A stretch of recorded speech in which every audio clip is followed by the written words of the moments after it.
ফ্যাসিবাদ বিরোধী যে ঐক্য, এই ঐক্যটাকে সবচেয়ে বেশি সুদৃঢ় করতে হবে। তার বক্তব্যে তা তুলে ধরেছেন।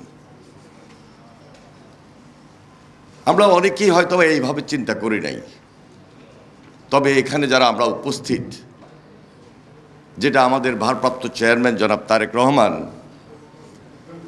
বিবিসির ইন্টারভিউতে খুব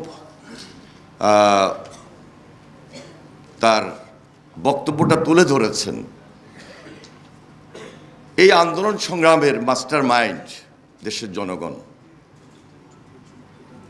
যেটা আমরা নির্দ্বিধায় রাজপথে থেকে আজকে এই বাস্তবতার সঙ্গে খুব বেশি বেশি উপলব্ধি করছি। এখানে শুধু বিএনপি নয় বা বিএনপির আমরা কিছু সংখ্যক নেতৃবৃন্দ নয় যে আমরা এই অত্যাচার নির্যাতনের শিকার হয়েছি। 17 বছর এই আন্দোলন সংগ্রাম করতে গিয়ে দেশের মানুষ, সাধারণ মানুষ, নেতাকর্মী সবাই নির্যাতিত বলেই জুলাই গণ অভ্যুত্থানে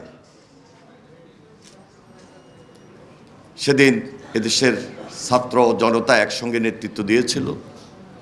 যারা শহীদ হয়েছেন, গুম খুনের শিকার হয়েছেন, আমি তাদের আত্মার মাগফিরাত কামনা করছি।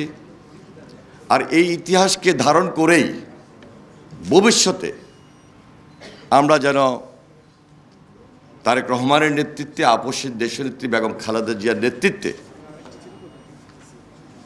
এই বাংলাদেশের নতুনভাবে যে চিন্তা, এই বাংলাদেশকে নতুনভাবে যে গড়া, সেই দিকটাকে আমরা সবচেয়ে বেশি প্রাধান্য দিই। এবং তা করতে হলে বাংলাদেশে ফ্যাসিবাদ বিরোধী যে ঐক্য, এই ঐক্যটাকে সবচেয়ে বেশি সুদৃঢ় করতে হবে।